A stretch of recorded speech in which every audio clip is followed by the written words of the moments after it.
Good evening. Nairman is off tonight. RCMP are continuing to investigate an armed home invasion in Lloydminster that happened last month. Police say they responded to a complaint that night of two people wearing masks forcing their way into an apartment. They then forced the victim to give them cash as well as keys to a vehicle. The suspects fled the scene in a stolen vehicle, which has since been recovered. No one was injured. RCMP do not believe this was a random act and say the victim was targeted. One person was taken into custody this weekend after a hit and run in the border city. Police on the scene say it happened in the early evening on Sunday on 47th Avenue and 27th Street.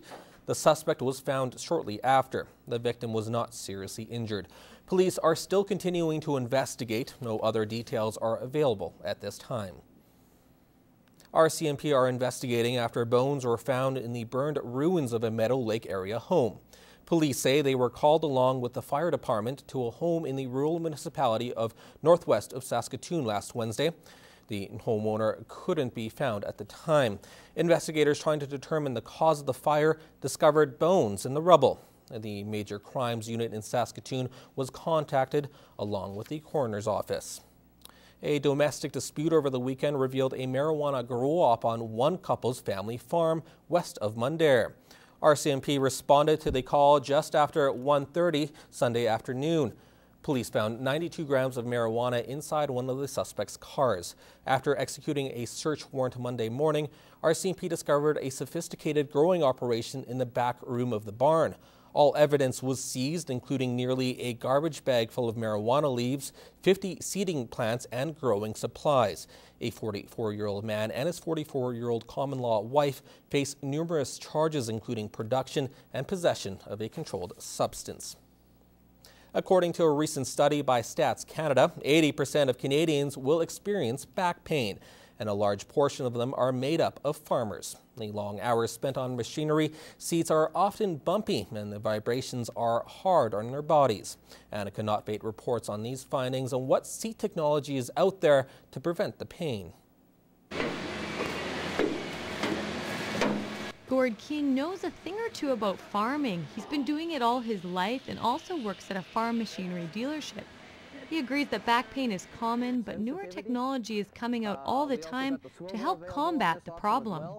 Where I can turn and swivel and look at my equipment without having to really turn my head with that auto air ride seat, putting an amount of air pressure in to help position you, and goes by weight of your body. And like I said, it's an air ride seat and you're up and down and you don't feel it even. There's more and more evidence that whole body vibration that comes from vehicles or farm equipment is a risk factor for back injury. So all of the bumps and jostles and also the sort of constant hum of the engine itself can that can all add up. Trask says in the study done this month, they found farmers experience more back pain than other occupations.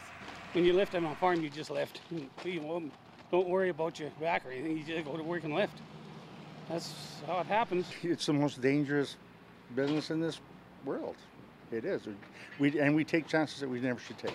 Gord King says one of the features that's becoming more popular in this seat to reduce back pain is the heated seat. Guys are really enjoying it and finding if their back's starting to ache a little bit, they can throw that heated seat on and it takes away the comfort, or discomfort, I guess. And Trask says they aren't done with the issue yet, with plans to visit more than a dozen farms in the future. Make measurements on what is the levels of vibration that the farmers are exposed to, and what are the, how long are they sitting in the machines, and how much heavy lifting do they do. Annika Notbate, Newcap News.